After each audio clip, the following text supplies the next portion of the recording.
Intermediate action brings the life of the Octane Series back and at a very familiar location. Welcome to our 14th race of the Integrity Racing League's Octane Series for 2025. We're now just only a night away from our halfway point on the season, 20 races on the regular season campaign, and it means now that this is the home stretch. Every point, every race, every lap matters. And to begin this final run to the playoff picture, we're back in Tennessee. From Lebanon, Tennessee, in fact, this is the Nashville SuperSpeedway for a 150-lap, 200-mile main feature. We're here in Music City, and we're ready for those engines to roar as loud as they can. More than 30 drivers have registered so far for tonight's festivities, and we're looking to get the ball rolling with 2 minutes and 52 seconds left in qualifying. I'll be your host for tonight's broadcast. I'm David Kreutz, commentating and producing,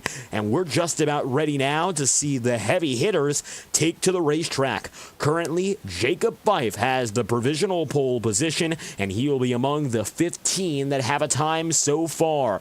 Last night, Ethan Lane led 110 of the 140-lap race that we saw in Phoenix. He was able to dominate. Only 3 drivers were able to lead laps at all. Cody Smith led 20, Ronnie Osmer led 10, Lane led the remaining 110, and it was overall all Ethan Lane. Ethan is now jockeying for the championship lead on the Tuesday night tour. We left off after a contentious back-to-back swing of championship lead changes. Blake Cannon was usurped by Ethan Lane as we came out of Watkins Glen. Now Lane is dropped back to 4th, 17 points behind. Your top 6 drivers are within 25 points of championship leader Nate Campbell. Campbell leads by 11 over Nick Tarbuck, who had a standout day, gaining 4 places in the championship at Charlotte, and Sam Nieto's 3rd, Ethan Lane is 4th, Blake Cannon is 5th, Jacob Fife is 6th. All 6 of those drivers are within half a race's worth of points. Every spot matters. Nate Campbell puts it up to 11th, but right now, Jacob Fife has the advantage in qualifying.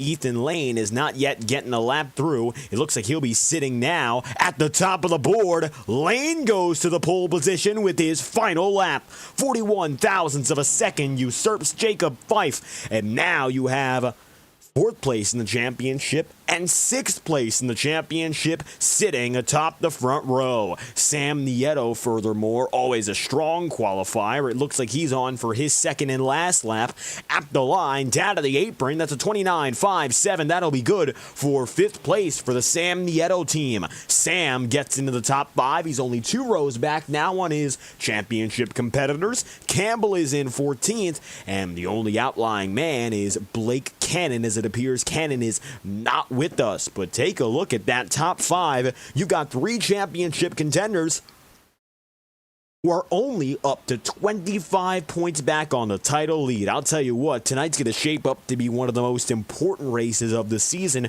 just by virtue of that small distance between the championship's top man and its 6th best driver to this point. And tonight could really flip the picture. With Lane and Fife at the head of the board, the bottom half of that battle gets the edge.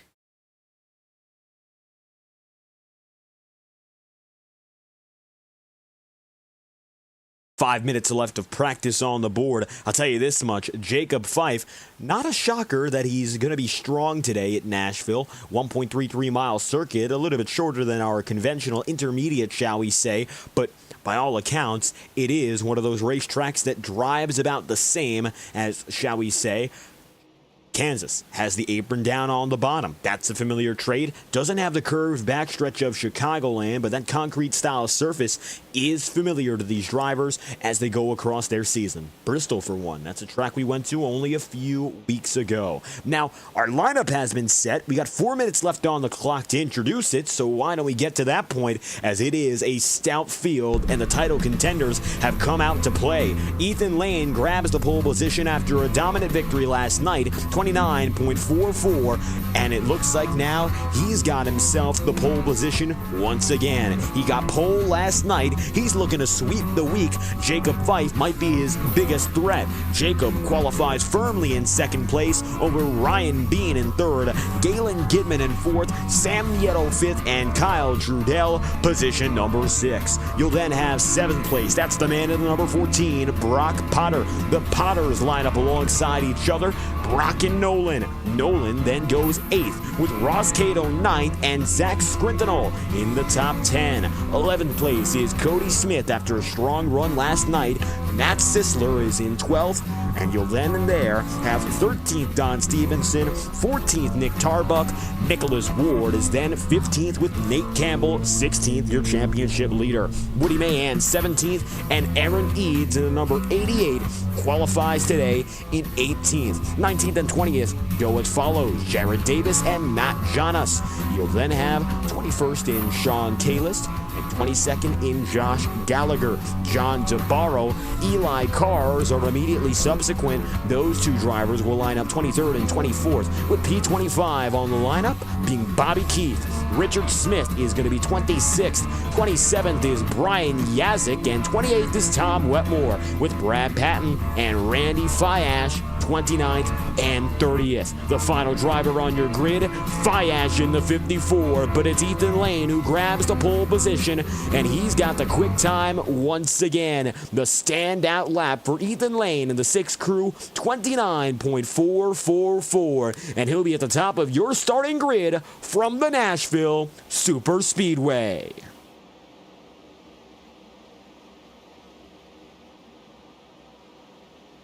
2 minutes and 11 seconds left in final practice now. Drivers still getting to grips with the racetrack. As you can see, perhaps already, the sun is very slowly setting on the racing circuit, and that's going to be the trend for the night. We have 150 laps on the table. This is a day-to-night race, as Sam Nieto currently has the quickest time on this session. It's going to be a 29.568, and only a few drivers have gotten out on the track so far. Overall, 16 times have been taken, Woody Mahan the last of which, so just over half of the field so far, half of the 30 that we've got, have gotten back on the track for this last session just to prepare themselves a little bit more.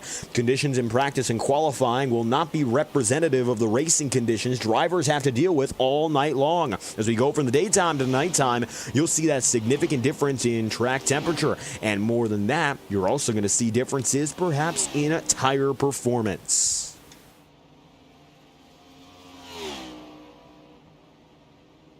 Mahan to pit road. Brad Patton having the top time now by 9/1000ths of a second. It's going to be 4 tires and fuel here, maybe a mock pit stop for the 7 crew.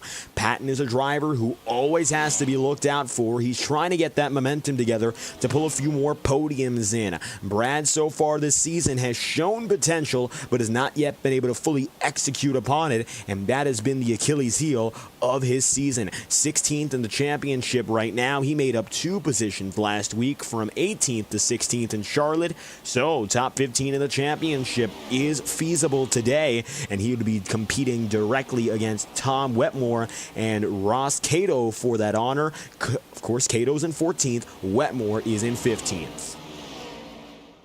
20 seconds left on the clock as Sam Nieto chases down the driver ahead of him. Brian Yazik does the same, and it looks like now Yaz has one of the faster times. Brian has shown, of course, that he's got that early and mid-race potential.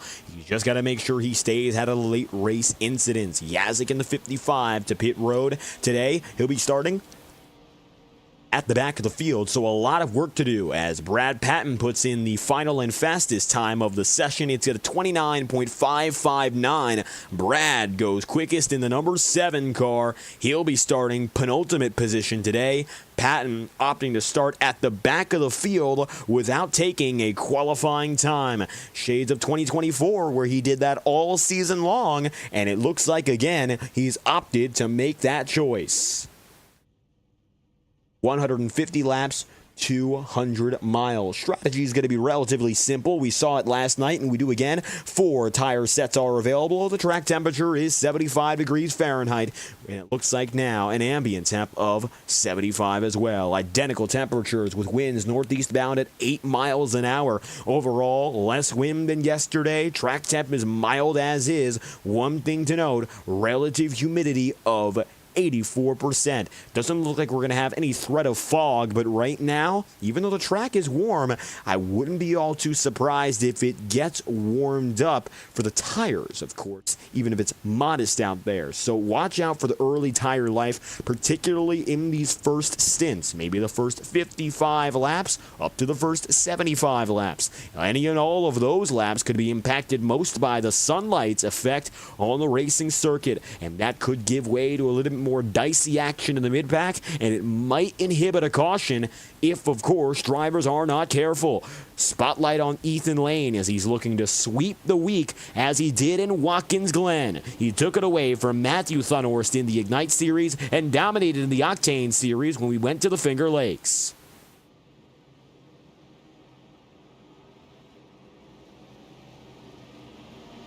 Jacob Fife, one-time winner this season. He was able to pull the cards right in Las Vegas and come away with a critical victory. Now with that one in mind, and you'll see the 34 of Potter to the position he was assigned in, everyone gets together again. Jacob is going to have to rely perhaps on some of those extra tricks up his sleeve. He's been so confident in the two-tire strategy late in the going, and that has been not a crutch per se, but it has been his biggest assistance in making good performances so far. Jacob, your league owner, finds himself with 8 top 10s, and that is tied second for anyone on the season with, right now, a solid number in 4 top 5s. Of course, that victory has been propelling him big as he is one of only 2 drivers in the top 6 in points with a checkered flag so far. Your championship leader doesn't have one yet, but Ethan Lane, your pole sitter, already has 5. He'll be going for his 6th. Listen to the music of these next-gen stock cars as they roll through turns 1 and 2. We're underway from the Nashville SuperSpeedway.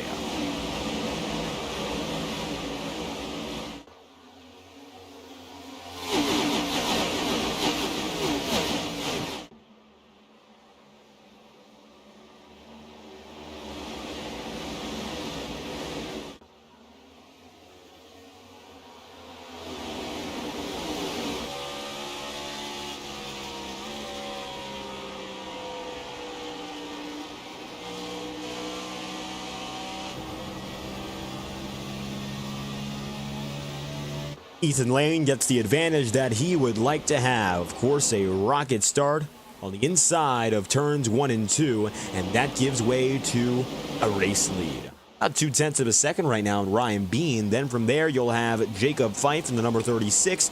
Jacob is now going to be running in 3rd. And then you'll have Galen Gidman in the 04. Gidman right now, one of his best qualifying efforts of the season. And looking to back that up with a better race performance, perhaps, than what we've seen out of the year. Gidman has been dealing with the misfortune of often being involved in incident, and that perhaps has been the biggest Achilles heel on his season, even when he does have those great starts. 26th in the championship standings as it stands for Gidman, who has made 9 races so far. And of those 9, he has been able to convert so far for 2 top 10s. It's not that he does not have the pace, but it comes in multiple factors. First and foremost, he hasn't made every race. But also the fact is that he just needs to get a little more consistent. 2 for 9 on top 10 so far. Could be 3 for 10, which isn't a bad average of 30%. But either way, room for improvement here as Galen slides to the inside. It's a toe-to-toe battle between he and the 84 Trudell. Perhaps Kyle Trudell's most impressive performance was Darlington, in which he looked like he was a bona fide threat for the race win, ended up falling astray in the late laps of that race. Trudell absolutely showed then that he can go up against the best of them when the time and circumstance is right, and maybe with this Nashville SuperSpeedway not only being the exact same length as Darlington racetrack-wise, but also in the fact that it is a slightly different style of oval circuit, it could play to Kyle Trudell's advantage. The 84 now finds himself in 4th place, and Trudell certainly knows what it takes to work these more experimental type of circuit to his favor. So if Darlington went his way, not necessarily a shock to say that Trudell's got a shot here. Jacob Fife heads up to the high side, can't get anything of it. It'll be the number 26 of Ryan Bean who stays a car length back on lane.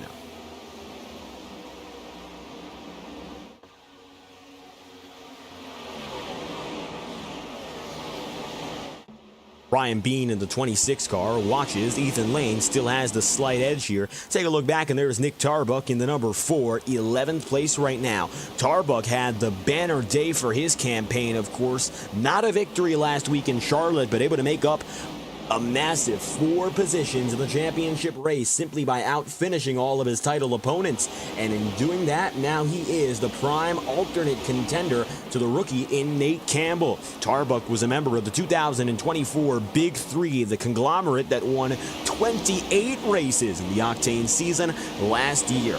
Of course, between he and Ethan Lane this season, they have 5 wins, but Lane has all 5 of them. So Tarbuck has the consistency down pat, but Ethan Lane already has those critical finishes which will carry him into the playoffs no matter what. Ethan has the most wins on the season and a win rate above 33%, and tonight we might just see him raise it a little bit further. Opening 9 laps have been all Lane with an advantage of about 15/100ths of a second. Something we've seen a little more common out of Ethan Lane this season compared to last is his tendency to fall to the mid-pack in the early going of race and then come back strong later. Last night was a little bit more of the 2024 Ethan Lane we saw, who dominated effectively from flag to flag. Something that we've seen before this year, yes, but it looked a lot more reminiscent of 2024 and how he did it at Phoenix. He qualified on the pole position. Cody Smith led the opening 20, and as soon as he got past, he was all but done for. Ronnie Osmer was only able to lead a few interspersed under cautions, and then when Ethan Lane got the ball rolling, it was all his until the very end.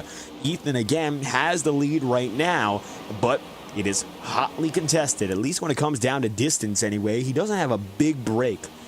But again, it's only 11 laps in to what is looking like about a 75 lap run. 75 out of 150, that's the way they split if they go for the magic number.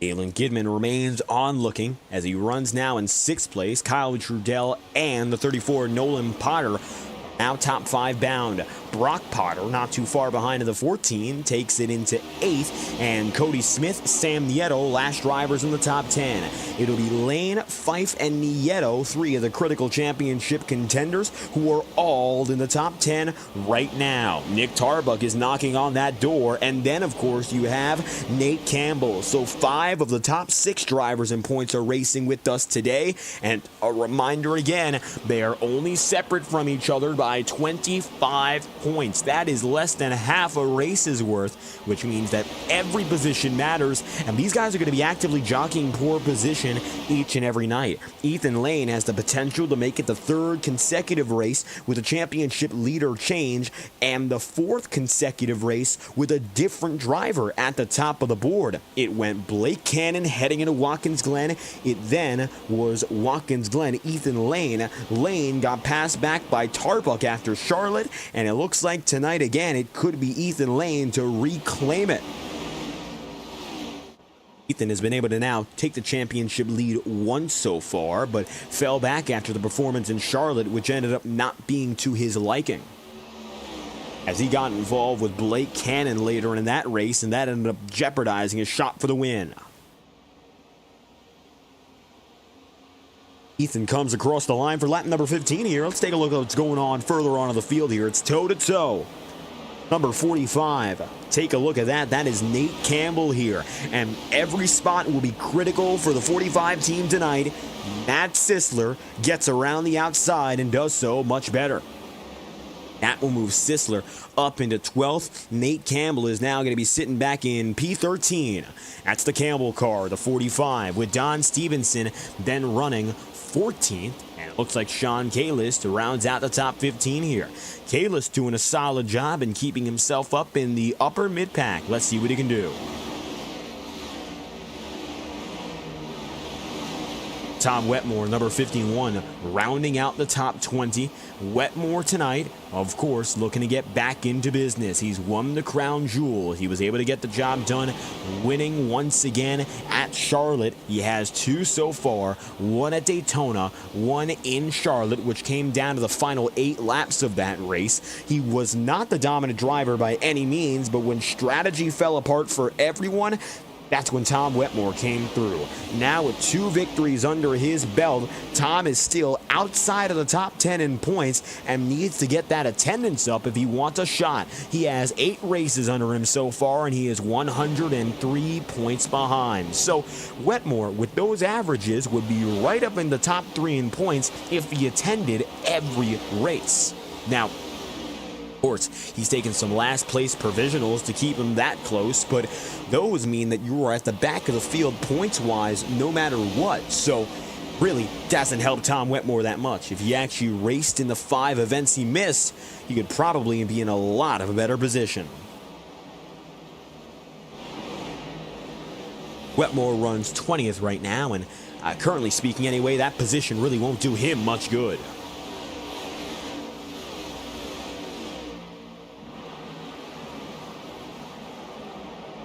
Tom continues chasing further on behind, but you'll also see Don Stevenson side by side now with Nate Campbell again. Campbell perhaps slipping through the pack more than he would like, and if he falls down any further, it really could be detrimental to his racing performance tonight. Campbell in the 45 car has a chance to stretch the championship lead. Before Blake Cannon took it, it was in Nate Campbell's domain, and it looks like again Nate has been able to take the championship lead, but that came down to the misgivings of drivers like Ethan Lane and all those in the championship's leading pack.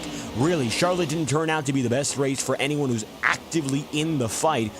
Rare to say for a race that only has 2 cautions and is 300 miles long, but since those cautions came in succession and came at the last moments of the race, a lot of our big guys got knocked out.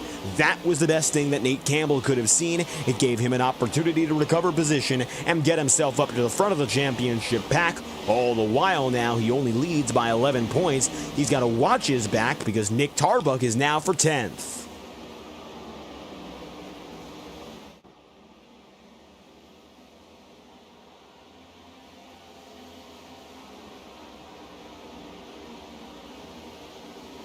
The 4 team up to the top 10. Not the best qualifying effort for Tarbuck this season, and that's without a doubt, but it looks like right now he is gradually rising the ranks 14th to 10th here. That slow ascent could be critical tonight, of course. The number 10 spot, that's about the bottom of where he would like to be. I would say that the expectation right now for Tarbuck from here to the end of the regular season is to go out there and try and pull a top 10 at minimum every week. So far, Nick has one stat that nobody else has. He has double-digit top 10s. He's leading the next best driver in that category by 2 top 10s. He has 10 to Nate Campbell's, Ethan Lane's, and Jacob Fife's 8. So there's been no driver better with consistency so far than the man you're looking at on your screen. Through the opening 13 races, he only missed the top 10 3 times. And mind you, here's another thing, he's only run 11 races. So if you look at the races he's actually run, Nick Tarbuck is 10 for 11 on top 10s. Nearly going 100% in all of his starts, and still just about 75-80% when you count every race, including those he didn't step foot on the circuit in.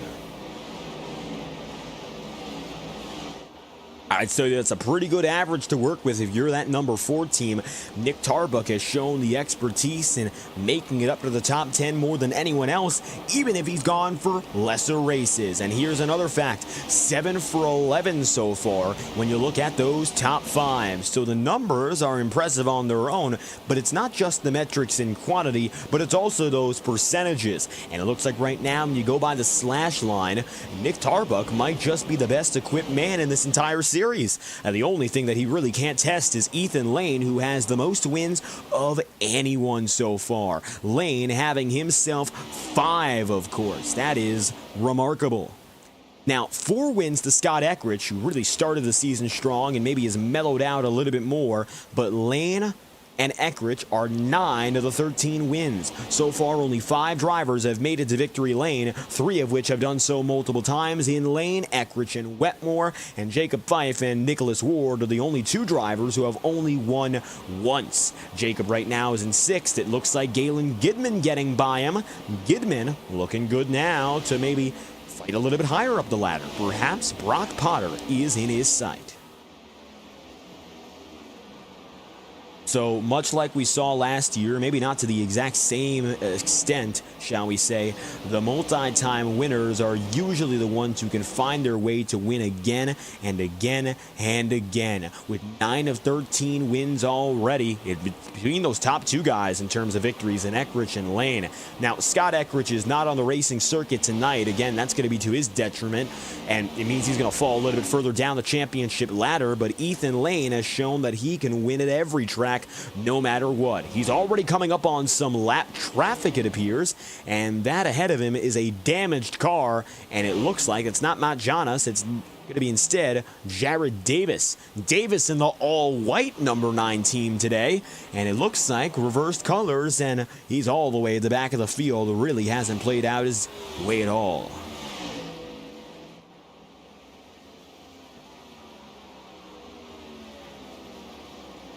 Jared looks like tonight's going to be, unfortunately, shall we say, shafted from memory books. He's currently right now 29th, and he's got that right front damage.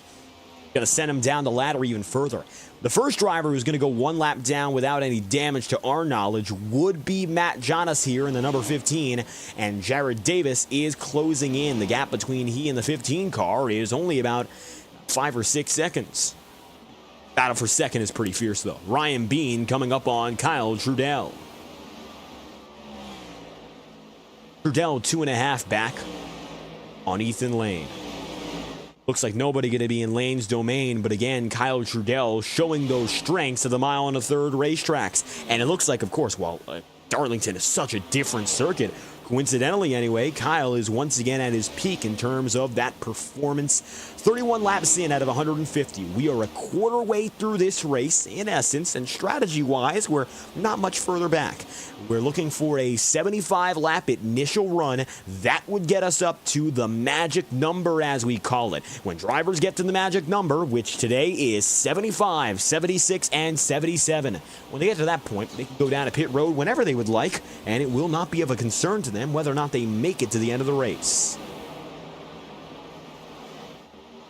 Zach Sprinthal coming up on Galen Gidman here. It's getting contentious because on the backside also is Brock Potter. Potter in the 14 car. Going to the inside again. The Potter is up in front. Now again, we have 3 Potters who race in the Integrity Racing League, and to our knowledge, none of them are related. There's the 34 of Nolan Potter, there's the 14 of Brock Potter, and on Monday nights, there is the 99 of Ryan Potter, all of which race, to our understanding, independently of one another, and Ryan Potter we see on Thursday nights as well. Nolan and Brock come out on Tuesdays, and of course, Ryan is there on the Monday nights. And the most common last name this year has been Potter. We've had a few common first names in the past in Cody Griffin and Cody Smith, and we've had a few last names come up multiple times, but usually that is direct family relation like Jacob and Jim Fife. In this case, the Potters have been taking over the series, and particularly with the Octane Series, Nolan and Brock have been no slouches. So far, when you look at the championship standings, Nolan Potter is in 9th, Brock Potter is in 21st. Potter, Brock anyway, a part-timer, and Nolan, a full-timer who's made every start. And they're running up front again. Nolan Potter might be a dark horse to make the playoffs. Right now, he's within the bubble. So, there's a pretty fair shot that he does it, so long as he maintains what's been a very consistent season, mellowing out from the early portion of the campaign. Right now, Nolan has 5 top 5s and 2 top 10s. Not bad numbers to work with.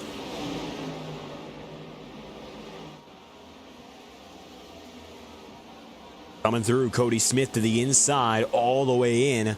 Oh, contact! It's going to be Brock Potter in the 14. Cody Smith up the wall. There's the trouble that begins the night with a yellow flag. Caution's out.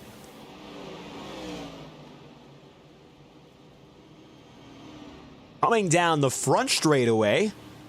Not often will we see that style of contact. It ends up with multiple cars damaged. Brock Potter slowing down through 4. Got out of the corner. 3 wide. Brock slightly touching Galen Gidman, coming down and in, collecting the 18 of Cody Smith. Pretty simple from there. Tarbuck in the wall, hitting with the front end. Cody Smith in the 18, slamming it up there as well. Caution is out.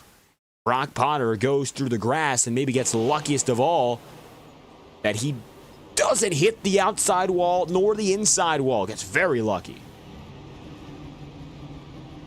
Meanwhile, Tarbuck, Cody Smith alike have to carry some more damage for the rest of the day. Caution's out.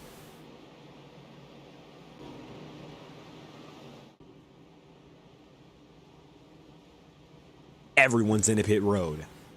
And it looks like from top to bottom, the field has decided to make it in. We're watching our pit lane exit camera. 4 tires and fuel the menu. Of course, that's all they can choose from. And it looks like everyone goes for the exact same recipe. One driver getting a lap back.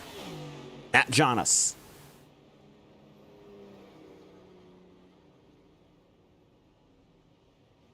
Ethan Lane comes in first. Let's see now what he can do on the way out.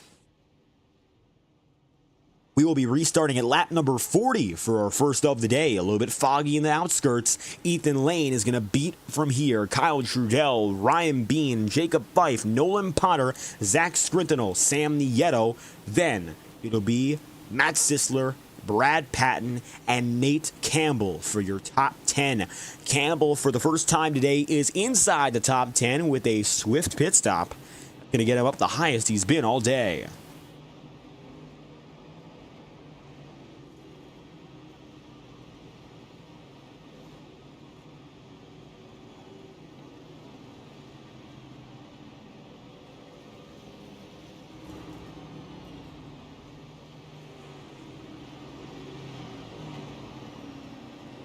Leading man is going to be Ethan Lane once again, and with him is going to be Kyle Trudell. Trudell slowly but surely rising the ranks in the 84 team, not to be messed with so far. 6th up to 2nd.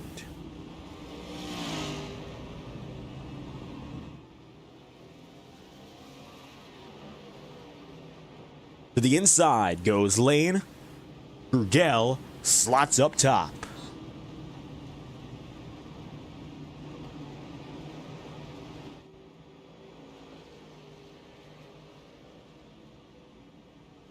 Ryan Bean, Jacob Fife, Nolan Potter, and Zach Scrintinel, all in succession here.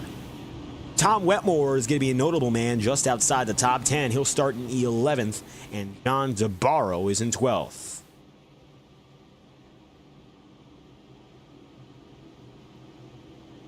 Watch out for Stevenson and Mahan as well. You'll also look back and see the 55 of Brian Yazik, 92 of Bobby Keith, Ross Cato, and Sean Kalist, all of which together. Aaron Eads in the 88 car is 19th, and then you got Josh Gallagher in the 96 in 20th here. Of your drivers who started this race, none of which have retired, 26 are on the lead lap. The last of those is Matt Jonas.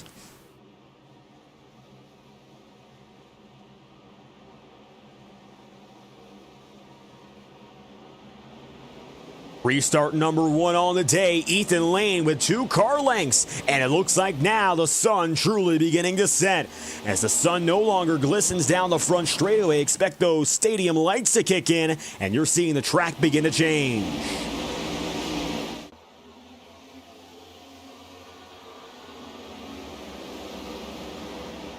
Lane for lap 40. Kyle Trudell takes 2nd, and this is about the best shot he's had to go directly up against Ethan Lane. So far, it looks like it's been advantage 6 all night long. But this is the closest that Kyle has been. He qualified 6th, and by the time he got up to 2nd, Ethan already had a gap. It looks like he's doing it again. Jacob Fife in the number 36 car, now coming up in his own right. He'll be going to the inside on Ryan Bean. Sam Nieto, Brad Patton, pretty close there. A little bit of a wiggle out of the 2 car. Matt Sisler getting pressured by Brad Patton. Again, Patton qualifying 29th today by virtue of not qualifying at all. He intentionally decided to start at the back of the field and work his way up. And it looks like today, with confidence, he's got it for good reason. The 7 swoops in.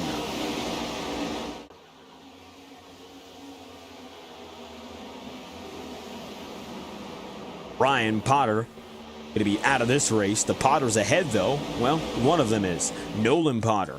Brock is going to be further back now in 21st after going down a pit road. I don't think we're going to see a lot of him for at least the early portion of this race.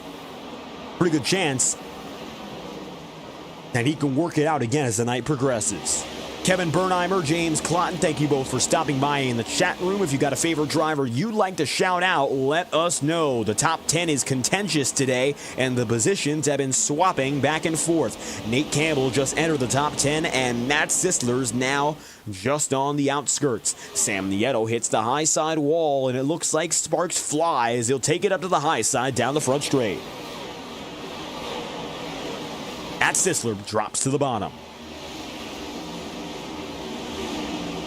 Sam Nieto finds himself as one of the Super 6 coming into this season. Of course, he has been a thriller to watch. 3rd place in the championship standings, and while Sam oftentimes gets caught up in the worst of these races, he does have himself a stage win to look out for, 6 top 10s, 2 top 5s, and 2 pole positions. His qualifying pace has once again been one of the big strengths he's had. He is 2nd of all drivers now for any number of pole positions. He has 2. The only drivers ahead of him now are Scott Eckrich and Ethan Lane. Nieto's always been a great qualifier with the next gen, and I think that proves to be something that's come as fact, as a matter of fact. We'll say that much. But tonight, the up and down, maybe a little bit of that contact there is going to shake him. 5th place to start, currently in 10th, -5 on the day as we look at it in the immediate sense. Kyle Trudell has kept that gap close, and in fact, now he's got the race lead. Kyle taking it from Ethan Lane, and he's the first driver to do so all night long. Now again, last night, while Ethan Lane was a completely different race, of course, he saw Cody Smith get ahead of him, and he ended up burning himself out and bringing it right back to the number 6. Lane is just waiting now for Kyle Trudell to burn himself out. Well, he's got the exact proper formula. 47 laps in out of 150 here. Just about a third of the way through this race. Ryan Bean runs 4th, Nolan Potter for 5th, Zach Scrintinol for 6th, Brad Patton for 7th, and Nate Campbell goes P8, with Matt Sisler, Sam Nieto, Tom Wetmore, and John Zabaro, the final men of the top dozen. Stevenson in the 47 car is also a 1/10 of a second back now on the Big 12 up in front. You'll see here Ross Cato also up in front. He's trying to maintain top 15 in the championship points tonight. Ross comes in 14th, whereas Stevenson right now finds himself tied for 9th. It's 10th officially for Don Stevenson. The tiebreaker would go to Nolan Potter, but Don is top 10 in the championship, and a top 10 race performance would effectively solidify that, at least for another night. Top 10 drivers are the ones to look out for when it comes to the playoffs. If you're there, you're good to go. Otherwise, it's all up for grabs. So Stevenson is trying to hang tight to what is the final guaranteeable position of all others. Further behind, notably, Nick Tarbuck in 21st right now. Not where he would like to be, as the number 4 car for Domination Intimidation Racing has to work his way up again. Nick was looking good so far, leading the championship 6 for a brief moment and staying in the top 10 battle before the caution flew. 50 laps in out of 150. We have now hit the 1/3 marker on the day, so we have about 100 laps remaining as drivers cross the line. Tom Wetmore up into 11th now, just outside the top 10. Previously in the mid-20s, it looks like Tom making some vast improvements just before we get this show on the road for the long haul. Qualifying today in 28th and the last driver with a time in the field. He was all the way at the back. He was one of only two drivers, of course, just ahead of one of the only two drivers who didn't qualify in Brad Patton. So Wetmore has made significant gains to go up 18 to this point. Nancy Wetmore, thank you for stopping by. The Tube Tech Chevrolet looking for what could be his third win and second consecutive if he gets it done tonight. No longer are there triple digits remaining, only 99 laps to go as we cross the stripe that time by. Matt Sisler to the inside on Zach Scrintinol. Zach currently 20th in the championship.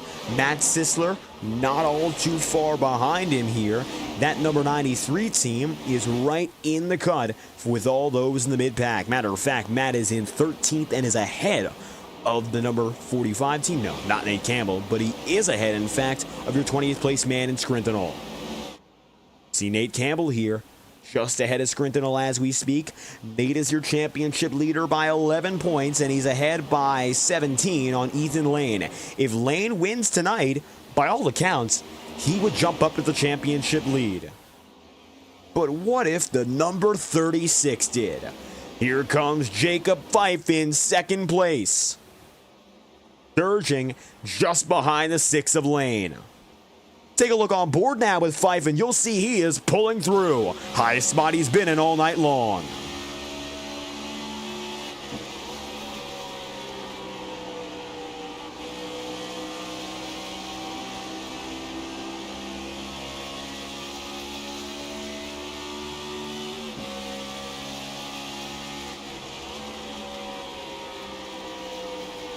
Jacob Fife looking for an opportunity maybe to get up that second groove and make the pass on the outside of Ethan Lane. Lane hasn't shown any signs of weakness so far. Again, he let Trudell get ahead of him there, took it right back. Who's to say that Fife might be the driver now who can break the spell? Well, I'm not sure if I'd be the one to say it just yet. He's gotten ahead of Trudell, yes, but he's going to burn himself out as Ethan Lane controls pace. That is the skill that might be the most discreet, shall we say, in his collection of tools as a driver. Lane not only has remarkable pace, he has fantastic qualifying consistency, and of course he has the long run down pat, but he also has that ability to turn up the pace whenever needed and jet away.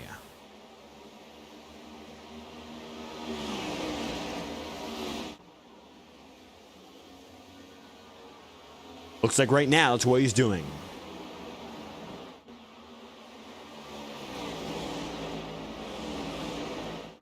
36 of Fife, 3/10 behind, and it looks like all of a sudden that gap has doubled as they come across the line again.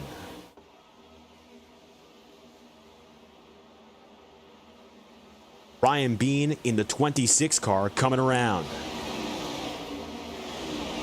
Top 5 right now is going to consist of Bean in 4th and Patton in 5th. You'll look at it right now and you'll see the number 7 car of Patton finds himself now as the leader of the second groove. Taking a look on board with Nate Campbell, you'll see him on the charge up and ahead. Let's see what he can get now as Patton's just ahead.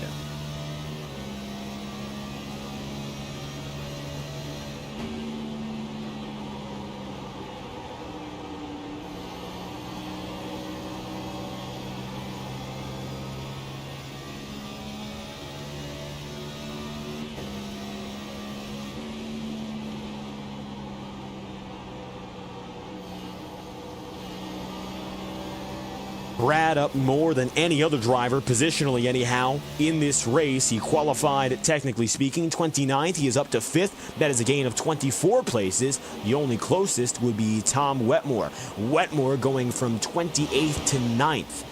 That is a gain just about as impressive when you think about the numbers, but when it comes down to those exact numbers, it is currently a gain of 19.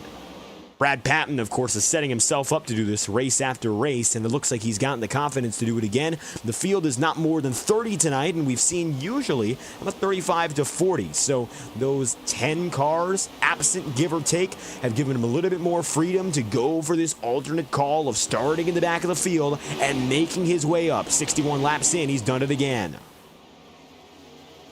Ryan Bean fourth, and you can see here he's really coming up on Kyle Trudell, but also Jacob Fife now being contested, and Jacob falls back. A little bit foggier. We mentioned the humidity's high tonight, and even as the stadium lights come on, visibility gets a little worse.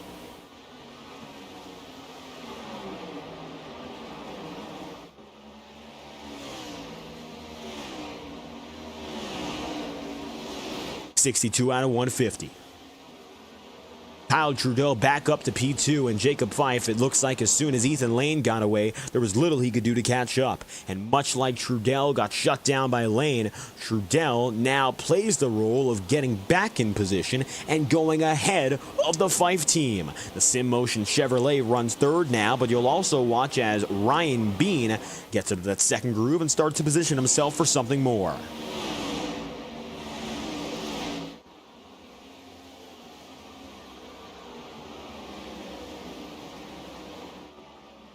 The drivers only spread apart by some quarter of a second. A similar battle going on just behind now. This is for 12th place. Matt Sisler up high. John DeBarro down low. Contact nearly into the wall there. And that's going to shut down Matt Sisler's run. Here comes Ross Cato in the number 12 car. Cato low. DeBarro will move out of his way and take the middle groove.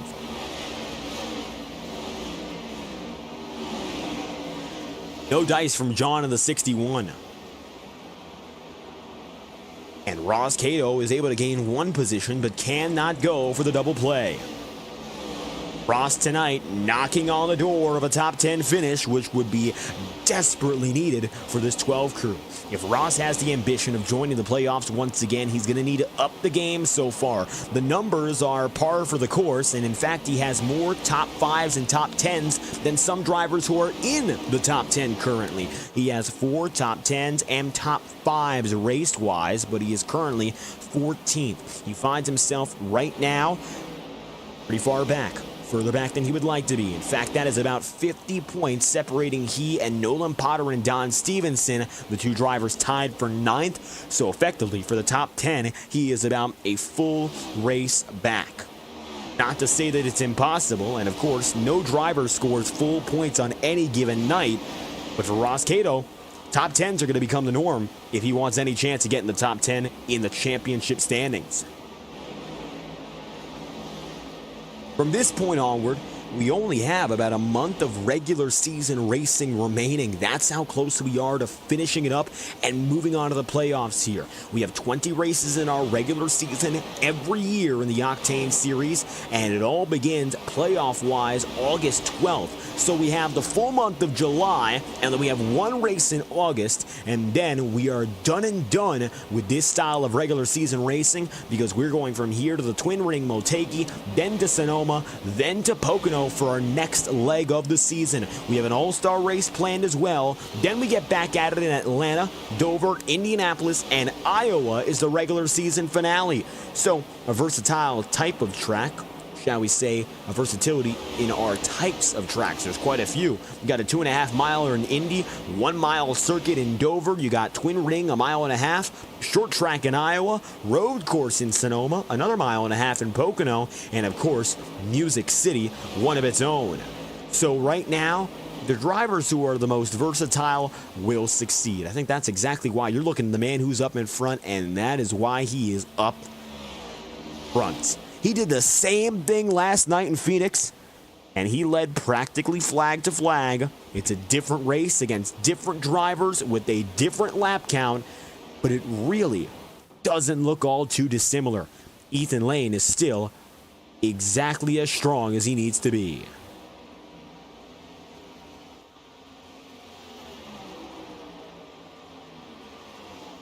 .70 laps in out of 150. Although these two guys battled for the race lead last night, Cody Smith goes 1 lap down. Reminder that he's got that right front end damage. got perhaps more than any other driver who is still actively pushing out there. He is 3 laps down. Matt Jonas just went down to pit road. He's getting more damage repaired. Cody, he's going to try and salvage a top 25, but he's got critical damage there. And when that right front suspension, of course, is bent up and the fender is gone, there's really nothing you can do. If there's no internal damage, you're lucky. But when you got that aerodynamic damage, there's no way you're going to be pulling 100% across the racing circuit. You might be pulling 85%, if anything. Might get lucky to even pull at that. Last time by, it was a 29.865 his best, a 31.515 is recent, so he's about a second a lap slower than everyone on the racetrack. See here, even the guys in the upper mid-pack are due to put him 1 lap down. Watch out now for the number 51 of Tom Wetmore. He's in 9th. Coming up perhaps on Zach Scrintinol, you'll have the 8, 9, 10 battle of Scrintinol, Wetmore, and Sam Nieto. All of which with each other there within a second.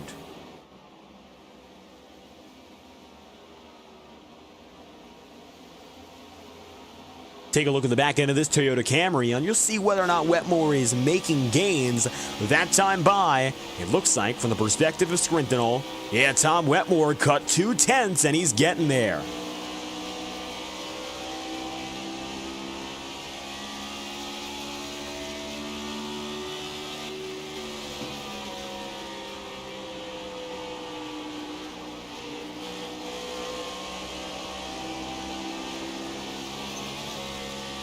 Brushing the wall.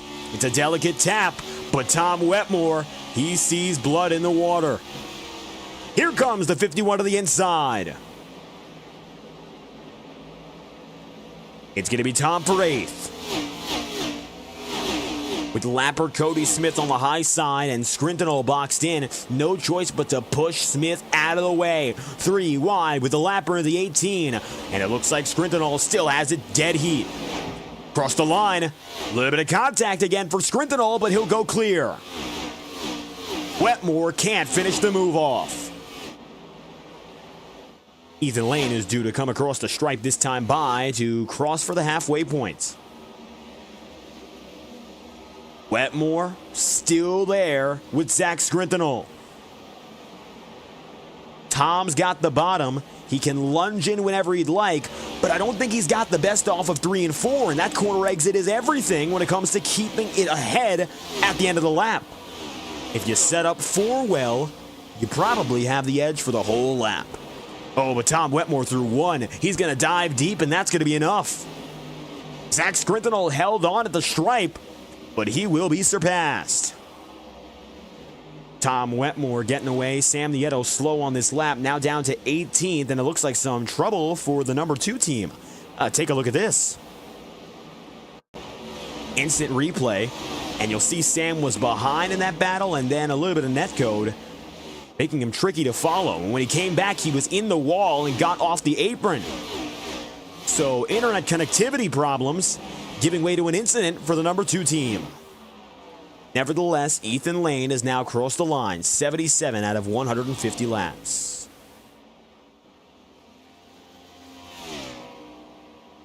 We're already halfway down. There's already halfway to go.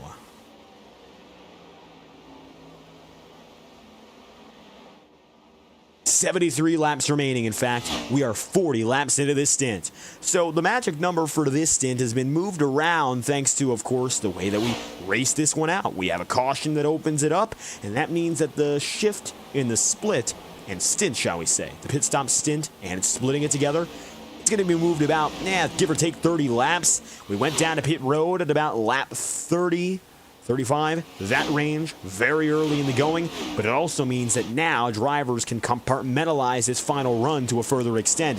They can go in from this point on whenever they want, but don't expect them to go in early. Matter of fact, you see right here, there's only 2 drivers that have: Nick Tarbuck, who is now on a 3-lap run, and Matt Jonas, who's on a 7-lap run. They're both lappers, and it looks like that is going to be the way it stays for the rest of the day. Unfortunately, both are caught 1 lap down and 3 laps down, respectively. The lucky dog is Tarbuck. Here comes the 7 of Brad Patton on Jacob Fife. Patton looking low. Number 36 of Jacob Fife heads up high. And with him, well, it's no longer Brad because Patton decides he's going to take charge and take the lead of this battle all on his own. 70 laps to go here. This is the fight for third. Jacob Fife has been able to keep himself up in the podium tonight, which is great for him. Even a top 5 finish. Let's say, for instance, he falls back to Ryan Beard. It's a 5th place run, and that still will pay off with a huge swing in the championship. At the lowest, he's going to be seated in 4th from 6th on the day. I would say that's a big win for Jacob. 14 races in, even with the victory, I don't think I would have been pinning Jacob Fife as a man to still be an active championship contender, even halfway into this first 14 race run. He's got a win, and a very strong one to build his case at that, but it's a reputation builder. I didn't know if he was going to be able to do it consistently, and maybe that's the biggest difference of all. SimMotion Chevrolet is arguably the biggest, when it comes to tenure and stature, the biggest and best to ever do it. He's got the numbers, of course, of more than a decade, and even in the Octane Series.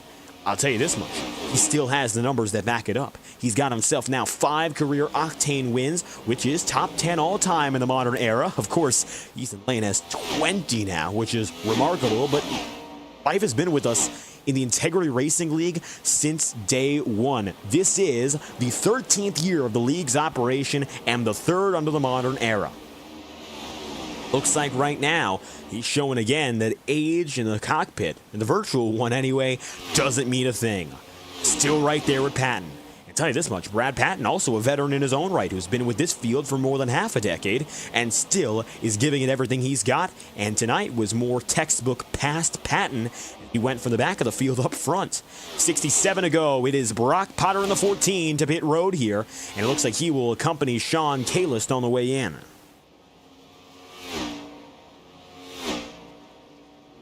Ethan Lane in the 6 car. 66 laps to go. He is 4.5 seconds up. Jacob Fife, about a 10th back now on Patton. The closest battle in the top 10 is Wetmore here, just ahead of John Stevenson now. Stevenson might have a chance to run up and get 8th. John to the inside. Stevenson slices low, and it's as easy as 1, 2, 3 for the 47. Contact behind Zach Scrintinel, and that's a lapper. That was Matt Jonas. Even though Cato got in the wall there, this situation is going to really play out in his favor because Scrintinel had to back off immensely to even make it through that final corner set. So how about Ross now for 11th? The answer is yes. Ross Cato for P11. All the while, John DeBarro is now the final man of the top 10 and might be able to pull it back on Wetmore.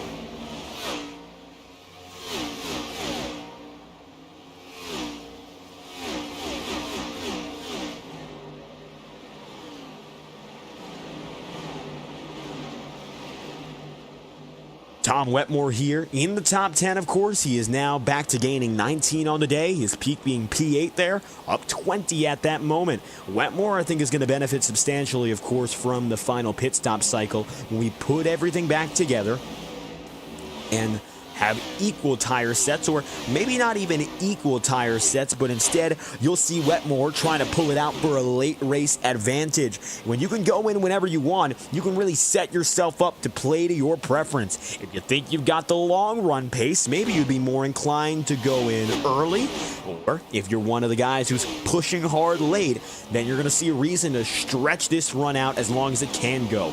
By the numbers, these drivers have up to 25 more laps that they can safely push, which would bring them to, give or take anyway, about 40 laps remaining, about 35 laps to go, and that would be the final moment at which drivers can safely keep stretching this run. I don't see a reason to go to a realm of unsafety. You don't want to burn out all your tire. You don't want to waste all your fuel and end up running dry for a half lap.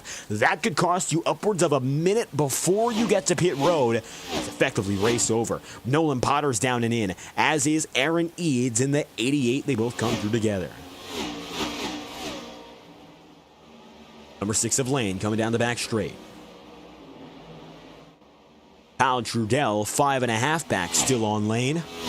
Looks like right now his biggest priority is keeping Brad Patton and company at bay. Zach Scrintinel, after 51 laps, also going to make it through. These drivers are comfortable in knowing that this is it. Unless there's any mishap from here, the final green flag pit stop cycle is happening now. Now, I don't know why they're coming in before everything balances out. They're on a 52-lap stint, coming in with 60 to go. It's not a miscalculation, but it is a little bit riskier than waiting the extra 10 laps. Generally, if you want leverage in a pit stop scenario, wait until more than half of the remaining run is done, then go in. It's a risky call. I would say for someone like Scrintinel to do what we just did, and he's back on the way. Truthfully, I do not believe the undercut is the winning move tonight. We'll see who proves us wrong. Ryan Bean coming in with Nate Campbell now. That is 9th and 10th. And it's Campbell in the 45 and the number 26 in Ryan Bean, all of which together again. Ethan Lane in the 6 car.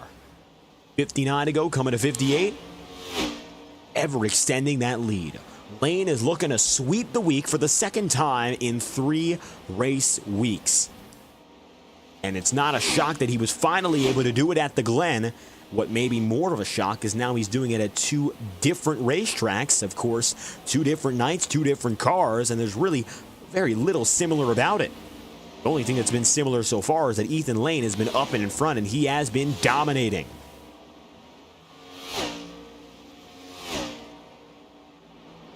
.57 to go. Now Ethan Lane has hit that equilibrium point where he can go in right now, and it's about halfway through the stint as we were expecting to see it, which is going to be about 104, 105 laps overall. The inside comes to 12 of Cato. Kyle Trudell, the 84, is still on the racetrack. Josh Gallagher also making it after 55 laps.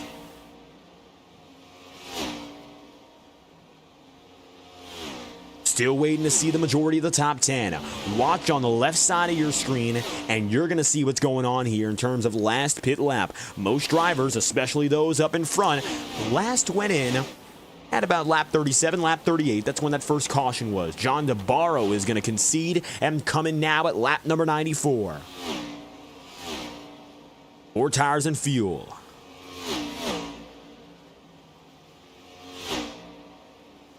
John Cale is still on pit road getting extensive damage repairs, as we recall. And with DeBarro coming in, that's going to promote Brian Yazik up to the top 10. Tom Wetmore, Don Stevenson, watch out, they're the next 2.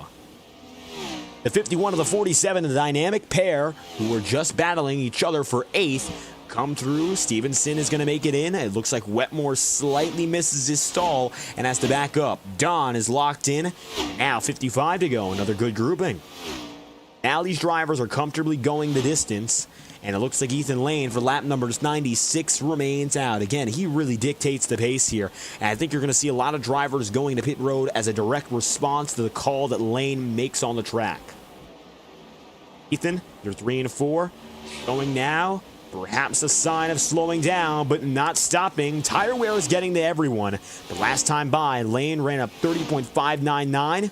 This time by, he backed it up again, and it looks like he's running practically identical times, still 1/10 of a second faster than the man behind him in Trudell.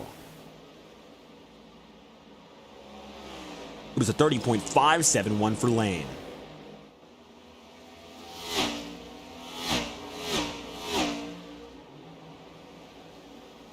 3 to go here. Most of the field 1 lap down. The last of which on the lead lap is Eli Cars, because he's the final driver who is still holding out.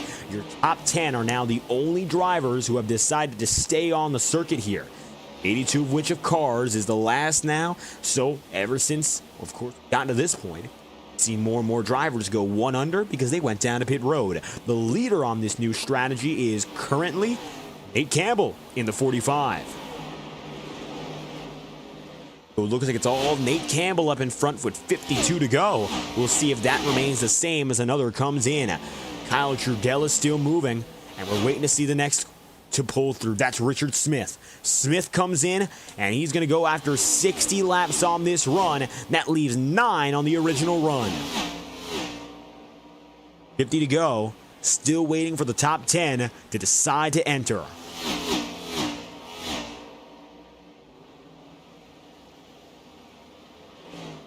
Woody Mahan toe-to-toe with Nick Tarbuck.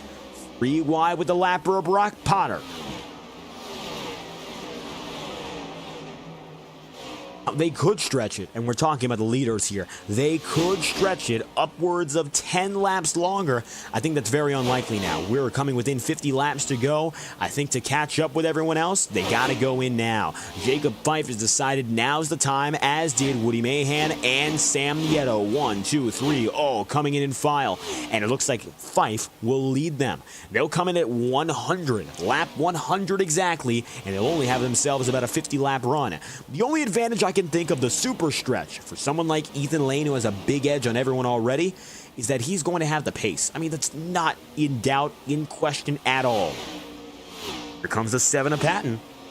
Comes in at lap 101, as does Matt Sisler. Now only 5 drivers remain as holdouts.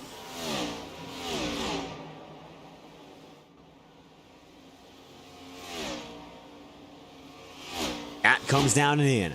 No drivers taking for lap 102. Nate Campbell is still the leader on the new tire strategy. Now he's up to 7th overall.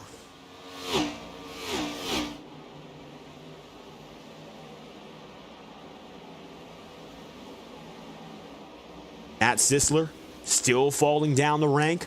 Campbell having his best shot to win this just by getting these clean green laps and building up his pace. In essence, what he's doing right now is the only shot he has at the victory, just pulling laps together and waiting for Lane. When Lane goes down to pit road, it's going to take him a good lap and a half to really settle back in. Again, he has to take that half lap to warm it up for pit road, slow down the tire, hit the brakes, get it going, take his service, then roll back out. Caution's out, 47 to go. Brad Patton in the grass, and we'll see a short sprint to finish it off. Second caution of the day.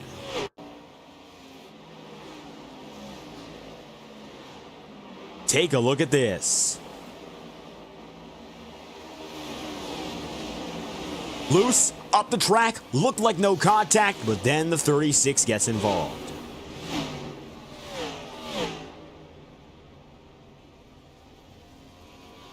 Yellow flags out.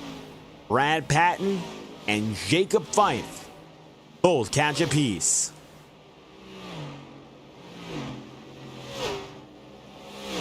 Fife getting a brush up on the front end, and so the yellow flag's out, and you can see scuffed up there. That's going to impact him for the rest of the night. Now let's see who goes down to pit road and when, because most of the field is going to be caught 1 lap down. Lane, through, Dell, Jared Davis, Galen Gidman. The holdouts are finally making their way in.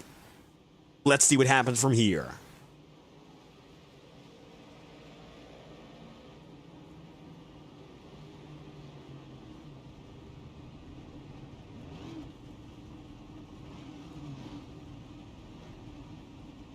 Lane is very likely going to be the leader off pit road here. I don't think that's going to be much of a surprise. But as you can see, there are only 3 drivers right now, and we'll pull up timing and scoring, that are on the lead lap. It's going to change. As you can see, a few more just got added to it thanks to pit road recycling. Kyle Trudell gets ahead of Ethan Lane. Brian Yazik, Eli Cars, and Nate Campbell all together. Thanks to this pit stop reset, more drivers are back on the lead lap, and they'll all be waved around.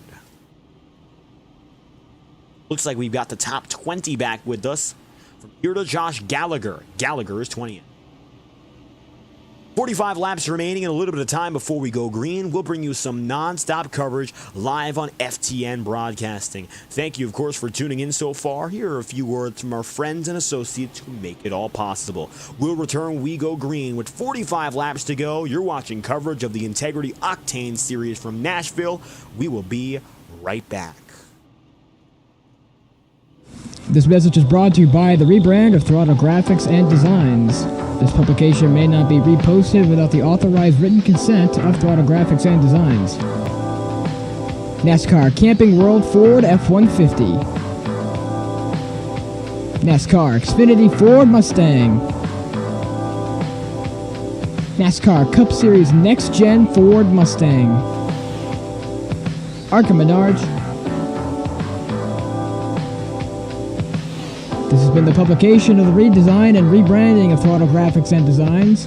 This message may not be reposted, republicated, or rebroadcasted without the authorized written consent of Throttle Graphics and Designs.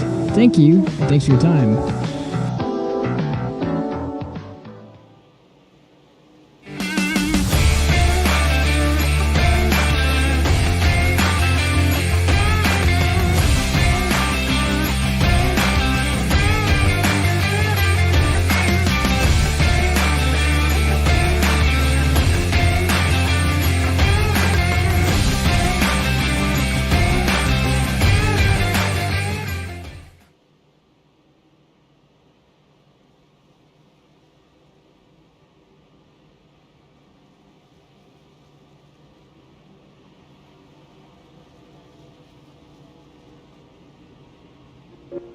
Boundless makes its presence felt. It will not be ignored. We're helping turn ideas into reality with a wealth of building products that take every architectural style to the next level. This is what it's like to imagine, build, and transform anything we want into exactly what we seek. This is what it means to be boundless. 42 laps remain as we get back at it for restart number 2. Kyle Trudell leads Ethan Lane. We'll see how long that lasts. 109 laps in out of 150 when we go green.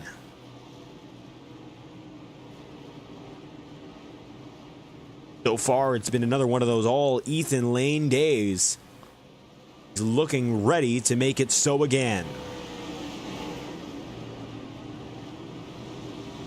For the green flag, Kyle Trudell has the advantage, and he will take the race lead to get it all started. The outside lane is only 2 drivers. Inside is everyone else. Green flag's out. Lane is going to slot to the inside groove as Kyle Trudell takes the lead.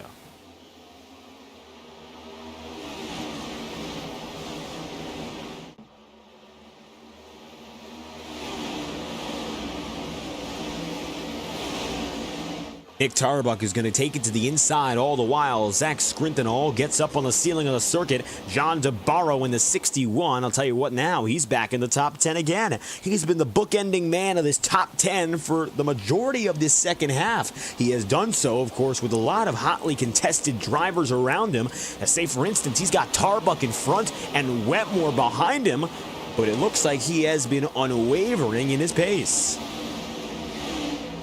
Barrow's going to see Tarbuck go high. And watch out now for Don Stevenson. Stevenson also looking to make it a fair shot. Prior to the yellow flag, both the 51 and the 47 have been running with each other and doing so with about the same pace. They were battling for 8th, and Stevenson had the better of Wetmore before this most recent caution. 40 laps to go. Ethan Lane and Kyle Trudell battling, but for the first time, Kyle has clean air. Watch what happens now for Lane.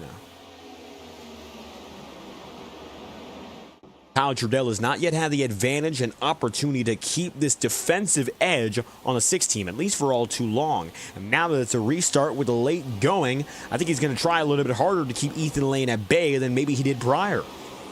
Worry less about the fact that you have to keep your rubber together, because for them, they're on their final stint and they've got young tire. It's going to be these 2 drivers till the end. Maybe Brian Yazik too, because Yazik has the best rubber and he's in 3rd right now on a 6-lap stint, as are your top 2. But I think it's really going to be Trudell and Lane. Watch this. Ethan Lane goes high. No doubter. The 6 is in the race lead. And that is the moment of truth. Ethan Lane takes it back, and very quickly, Brian Yazik gets it in for 2nd. So quickly does the number 6 retain the dominant position he's held all night long. The 45 of Nate Campbell running 4th, Ryan Bean in 5th, Nolan and Brock Potter are now 6th and 7th, and again, Brock was involved with an incident early, and it looks like, for the better part of it anyhow, he has recovered, and he puts himself once again at the head of the pack. Good to see, and of course, Nolan Potter is running just about where he was all night long. So not a big difference in that respect, as the Potters, well, no affiliation or relation, they're running 6th and 7th. Zach Scrintinol is 8th and watching. Tom Wetmore's gotten the better of Don Stevenson in this fight. However, it looks like they are now both in the top 10 again. Wetmore is 9th and looking for 8th. He surges down to the bottom.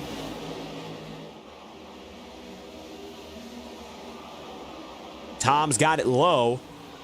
Zach Scrintinol and Nolan Potter both going to be watching this battle, and you'll see here Brock Potter might have the best view of it from the rear view. Take a look on the deck lid of the 14 car.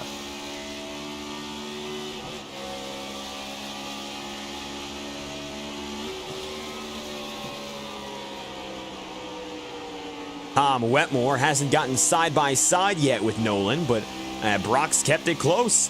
And it looks like as they come off the corner, Nolan makes it closer. Ethan Lane far and away. Watch back to the back straightaway. Here comes Tom. Wetmore is surging to the inside. He's got it low and he's got a shot. Side by side. 3 wide now. Scrintinol doesn't give, but it looks like it will be Nolan Potter who concedes.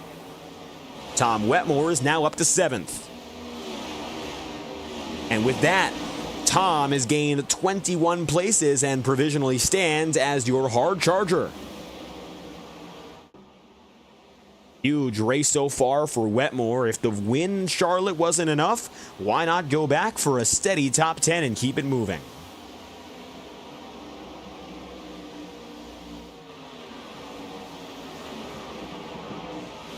Ryan Bean with the 26 holds 5th. With 33 laps to go now, Ethan Lane holds a half second over Brian Yazik. Then you'll have Trudell, Nate Campbell in 4th, Ryan Bean in 5th, and it looks like now the gap between the top 6 drivers is 5 seconds. In terms of your championship leaders, Ethan Lane, who is poised perhaps to take the championship lead, 4th on the way in, he leads. Then you'll have Nate Campbell. Campbell might be able to maintain the championship lead if he finishes where he is. It is a 17-point deficit for Lane. He could beat it if he wins tonight, but if Campbell stays 4th, he'll be in a much better spot.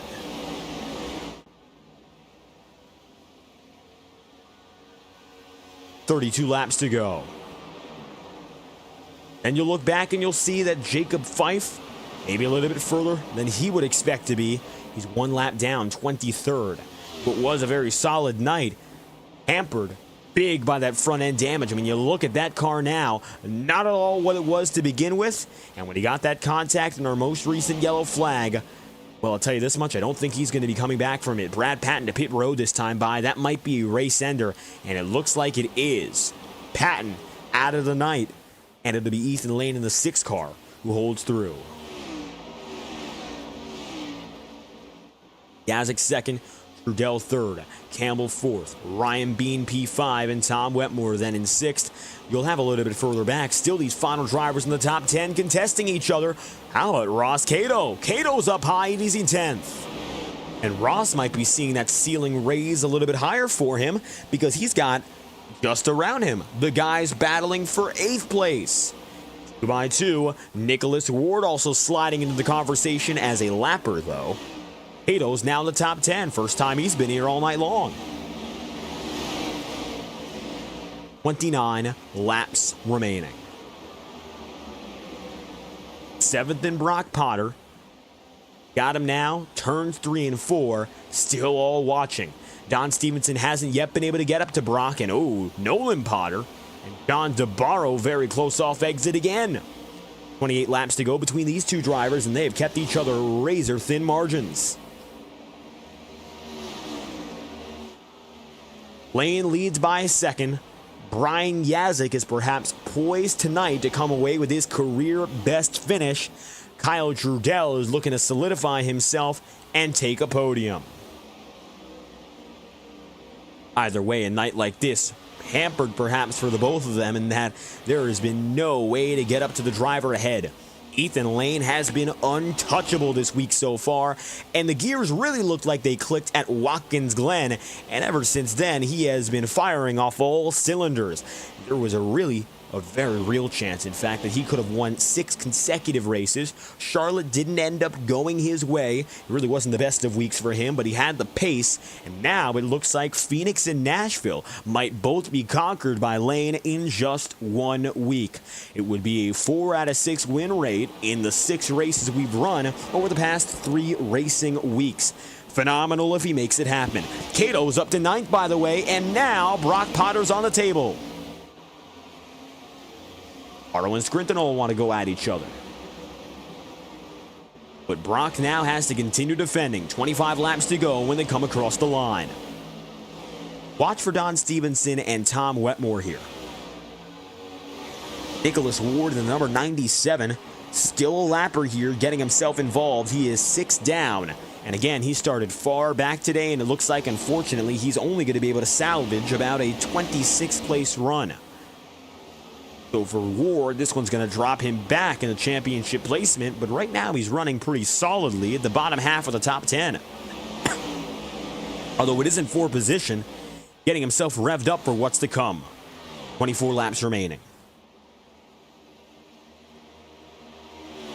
Ryan Bean, now 6 seconds back on your leader in lane. 1/10 back is the 45 of Campbell.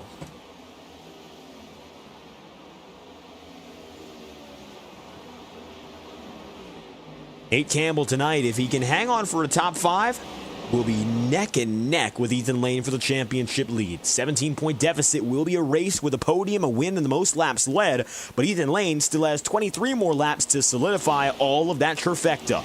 Until then, you've been watching live on FTN coverage of the Nashville SuperSpeedway in the Integrity OCTANE Series. Camera angles provided tonight by Whiplash SimCams. We'd like to thank the Pit Stop TV family inviting us to work with Whiplash SimCams for 2025 and beyond. Visit their Discord server to learn more about pricing and how you can get free sample camera packs today. With 22 laps to go, we're going to get it loud and proud from the virtual Nashville SuperSpeedway. It's Music City, and it's music to our ears as drivers get back to work after our Memorial Day break. With 22 to go, let's crank it up in Lebanon, Tennessee.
16 laps for Ethan Lane, and that's all it is again for what would be a sweep of the week. And once more than 100 laps led. It looks like tonight, in fact, he's going to come away with more than 110. Across the line, it's going to be Lane up by 2.5 over Trudell. 0.6 behind is Brian Yazik. Brian Bean is in P5.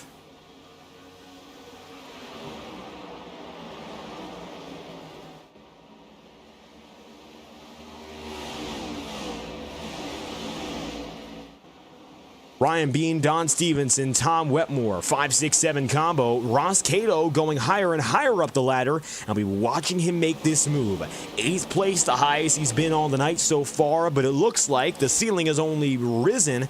And as he got by, not only, of course, the Potters, he got by John DeBarro and Don Stevenson. He's returned to where he qualified, and that was, to begin with, the height of his race. Looks like once again, that's going to be disproven. Tom Wetmore now going to have to watch the backside of the 51 car because it is evident now that Ross Cato is there. Cato low, can't quite get there. It's going to be a quick move from Tom Wetmore to move to the bottom, and he'll take that preferred groove right away. Nate Campbell for 4th, 10 seconds up on, of course, that's where Ethan Lane is. Cato in the Tube Tech Chevrolet, jockeying for position. Everyone further on back, the back half of the field has been practically settled out. Josh Gallagher and Eli Cars are the closest to outside of the top 10. Ross Cato high. John DeBarro tried for it.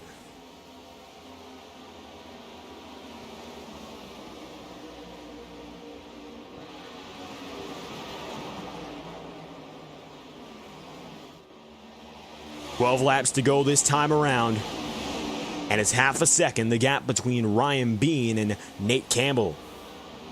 Don Stevenson's getting a little bit closer, and the top 5 might just change again.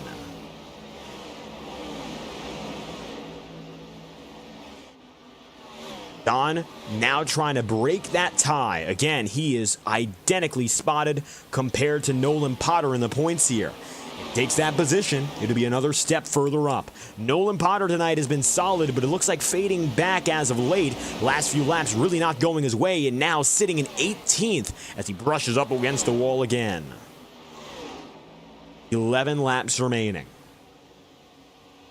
Getting by the lappers in Fife and Jared Davis, it's a 3-second advantage for Ethan Lane as he's looking to hold it down for the final 10. Tom Wetmore in the 51. Getting into the inside of Ryan Bean. That's for 6th. But that's also going to help out for Ross Cato to take P7. And it might be a 2-for-1 combo. Ross not yet able to pass. He's got the lower groove, and it does not look like Ryan Bean has the placement to go down there and get it. Woody Mahan on the inside of John DeBarro. More of the same. Both the high and low grooves have been working pretty well so far, just dependent on who uses them, but Ross Cato surges and gets the edge. Great move there from Cato. This will get Ross up to 7th place. It'll be one of his better finishes on the season and should be able to get him closer to the top 12 in points. Maybe slowly navigate him toward the top 10 conversation. 8 laps remaining for Lane. Watching Ethan Lane briefly as everyone else goes at it. It is single file training again. Woody Mahan goes behind John DeBarro. Maybe he's still got a run or two more in him. 12 of Cato, high and low.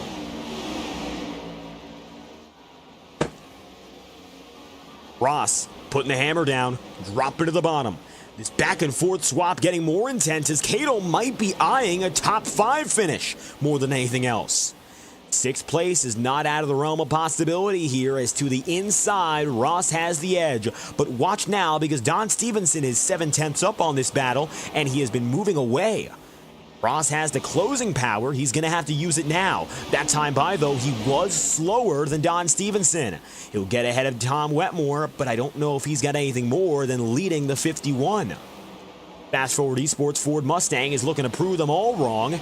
Chase after one more driver. Gap is 0.5 of a second as they come across the line here. For Stevenson, he will put down a 30-second lap. When it comes down to decimals, timing and scoring shows it was a 34.67. Ross Cato was faster with a 30.451. Yeah, Ross Cato now clearly showing that he still has it in him. 6 laps to go. At that pace, he's got a chance to catch. Lane to the inside with 5 remaining on Randy Fiash, and he'll maintain. Tom Wetmore getting ahead of Woody Mahan. Mahan seeing the battle between Ryan Bean and John DeBarro right at each other.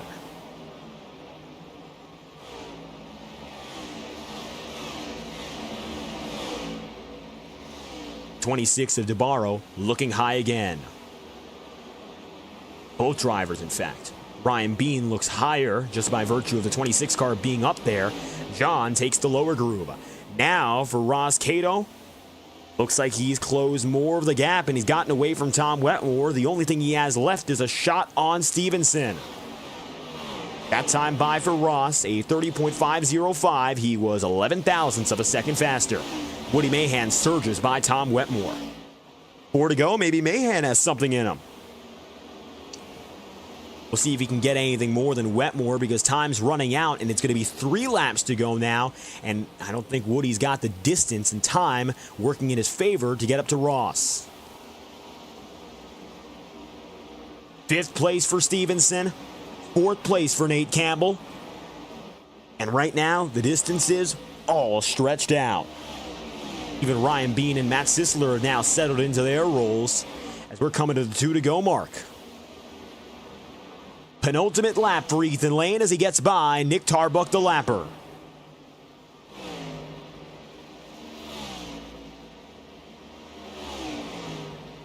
Lane leading by a massive margin, as he has done all week long.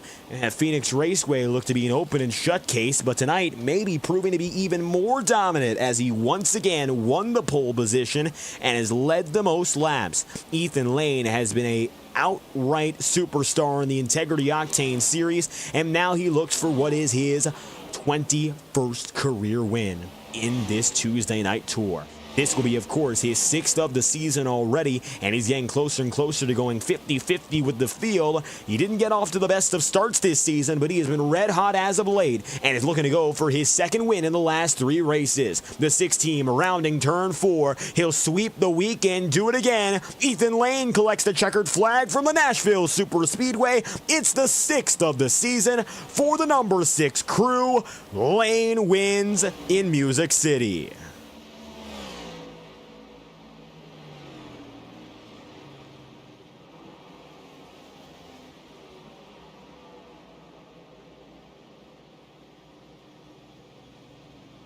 Ethan Lane wins over Kyle Trudell, who gets that retribution from Darlington and gets the podium, and Brian Yazik with his career best finish. The 55 finishes 3rd.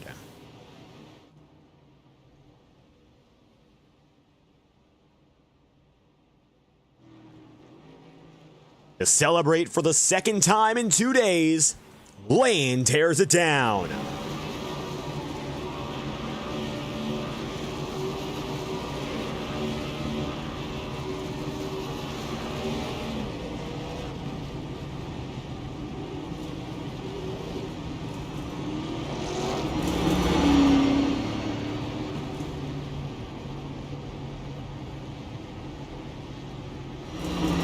Ethan collects victory again, and it looks like now he cannot be stopped. Nate Campbell is going to limit the damage, and he's going to finish 4th, which keeps the championship race close. It's going to be a margin of single-digit points when we go racing next week. Race results go as follows. Ethan Lane leads 138 of 150. Wow. And your top 2 drivers led every lap, because Kyle Trudell picks up the remaining 12. Wow. What a race for those 2. Trudell was able to briefly get it in 2 separate instances and led no more than 6 laps each time.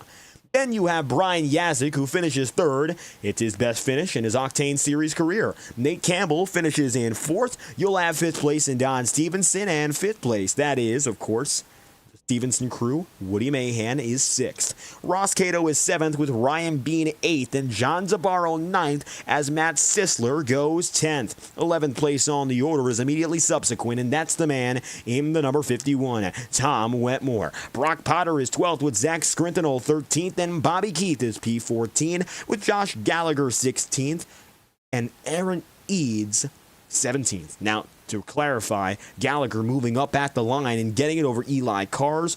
Cars is officially 16th, and it'll be 15th in Gallagher. 18th, Nolan Potter. 19th, Nick Tarbuck. And 20th, Sam Nieto. Your final 10 on the field go as follows, with Randy Fiash 21st, Jacob Fife 22nd, Matt Janas 23rd, and 24th in Richard Smith. Cody Smith is 25th, Nicholas Ward 26th, Jared Davis 27th, Brad Patton 28th, and Galen Gidman 29th, Sean Kalist 30th, and last on the day, Ethan Lane goes the distance and leads 248 racing laps this week in the Integrity Racing League. And we mentioned tonight looked even a little bit more dominant than yesterday, and it proves to be the case. In a 6-way championship fight, Ethan Lane proves that he is the one and gets his 6th win of the season. 138 of 150 laps led from the pole position. Another week swept. Ethan Lane tonight in Nashville came easy.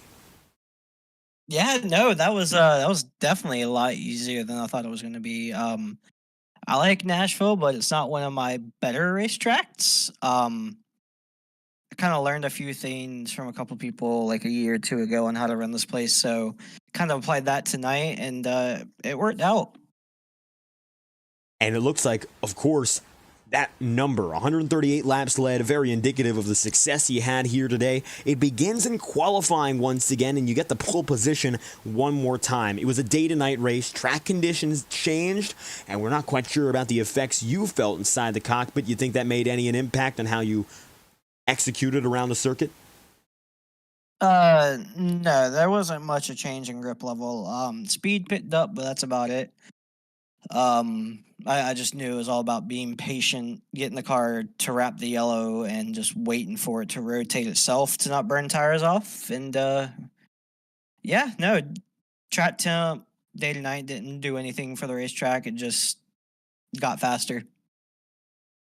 Over the last 100 laps of the race, we only had one interruption in between. It was a 44-lap stint to finish it off. Looks like tire strategy was pretty natural as regards to when you decided to go in, when you decided not to here. You think the way you went about it, of course, worked out well, but was there anything that led you to your decisions here? Some drivers going in a lot earlier, but it looks like you had the freshest tire of all to finish it off. I knew kind of like halfway before that first caution that tires were not falling off. They were wearing, but lap time wasn't going anywhere. We were like within a second of our fastest time each run, so I knew I could stay out a long time and then just get it back those first 10 laps of the next run if we ever got those green flag stops and continued on. But yeah, no, with how the tire strategy played out, it just was maintain top 3 and dig after 15. The championship race is about as tight as it gets now. It was a 6-way battle going in within 25 points. You and Nate Campbell will come out of today as the premier contenders, both of which with top 5 finishes. Now, as we move on to our next race, as we go international in the Twin Ring, you're going to be, if not ahead, only just behind for the title lead, and it is about neck and neck. Last few races, this team has been firing off all cylinders. Is the expectation to win again, or what's it going to be like going now to Japan for our next event? Not sure. Haven't ever raced this car at Motegi. Didn't really like the Xfinity car there, so yeah, no, we always plan to go out and win, but we have to kind of level our expectations with next week and how bad Dirty Air is possibly going to be there, and yeah, hopefully we can be there at the end and come out on top again. Ethan Lane pulls forth for another dominant performance, 248 laps led on the week, mind you, 138 of which came today. Any final comments or shout-outs you'd like to send? Just as you, as always, David, for putting on these broadcasts. Everyone at Integrity tonight was a really great race. Wish we could have gotten longer runs other than that one in the middle, but we'll take it and move on to next week. Ethan Lane gets the job done and collects the checkered flag tonight. Flag to flag, very nearly. Pole and victory for the second straight day. Thank you for stopping by. Thank you.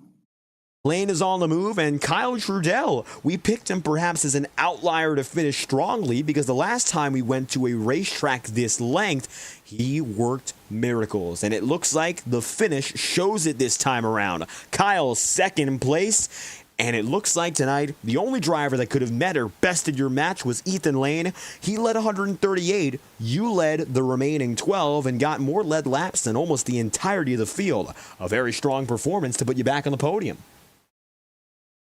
Yeah, not too bad. It was a good night overall. Good run. Just was definitely, Ethan was the class of the field for sure. So the best car definitely won. Now, it was a day for you of slight gains. You qualified sixth, of course, finishing second here, slowly but surely getting yourself up to the leading picture. But even in those opening laps, it was very clear you had the potential. The first 40 or so before our caution set you up well to break out and get ahead of Lane, and you had some time ahead of him, multiple instances.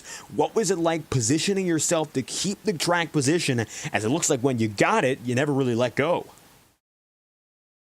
Yeah, I think I was okay on the early part of the run. Took off and fired off pretty quick, and I could hit those fast laps. But you do need to save a little bit and consider the tire wear. I ended up just getting more and more snug throughout each run, so I was just trying to get and lay on the right rear a little bit more and hopefully keep the turn in the car. So I had that to consider, throughout most of the evening. Especially that last run, I was way tighter than I feel like previously. So whether it was track temp or whatnot, the track definitely tightened up for me. So, I tried to open up my entries a little bit, and that didn't quite work out. I feel like it was the same way, whether I was entering a little shallow or opening up the entry, I was coming off the corner kind of the same way. So especially in that last run. But yeah, overall pretty stout. And a solid finish, of course, brought upon with strategy that worked out well. Freshest tires on the end of that run, 44-lap run, all the top three on that final stint. Getting the right tires out there looked to be of importance. Pace didn't degrade the biggest. We only saw about a second or a second and a half of slip. Was it all that important for you to go down at a specific lap, or did you just go with the flow there? I was thinking of running it out.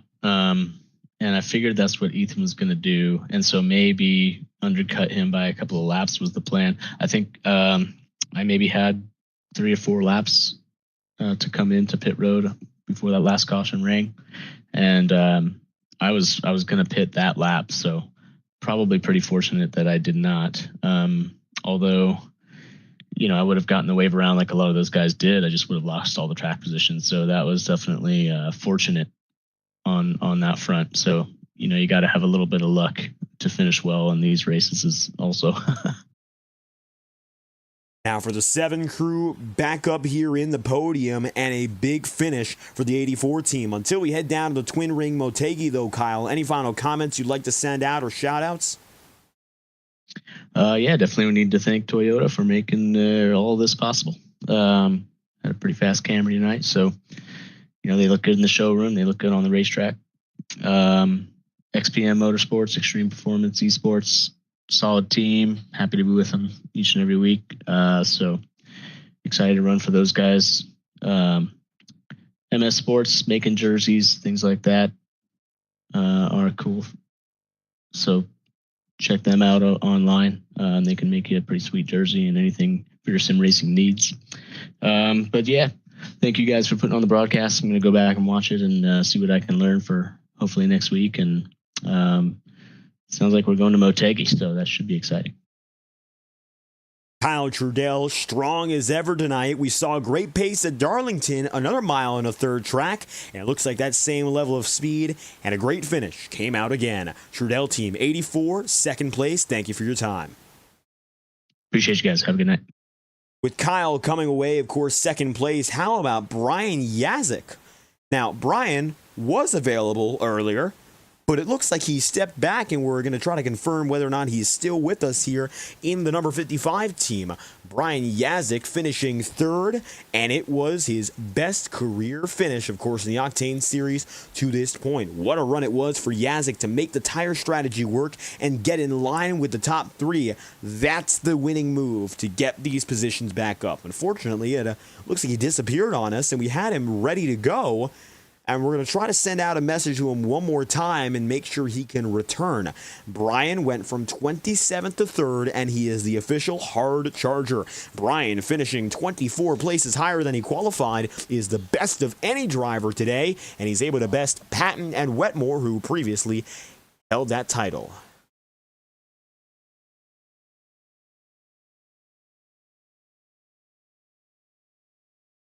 Going to wait it out briefly for Brian Yazik, and if he does not reply after this iRacing promotional message, we'll let you go for the day. Until that point, however, we'll be right back. Here's a word from our friends at iRacing.com. If you want to start your sim racing career, there is no better place to go. We'll be right back after this.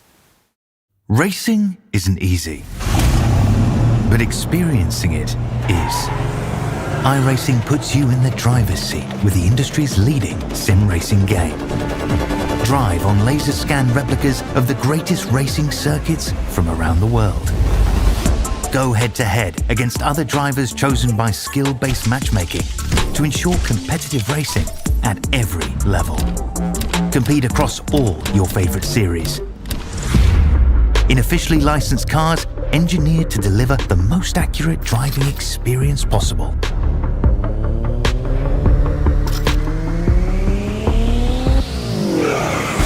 Join a race or host your own with players from across the globe. Race against the computer or in a league with friends. Feel the thrill behind the wheel. Visit iRacing.com.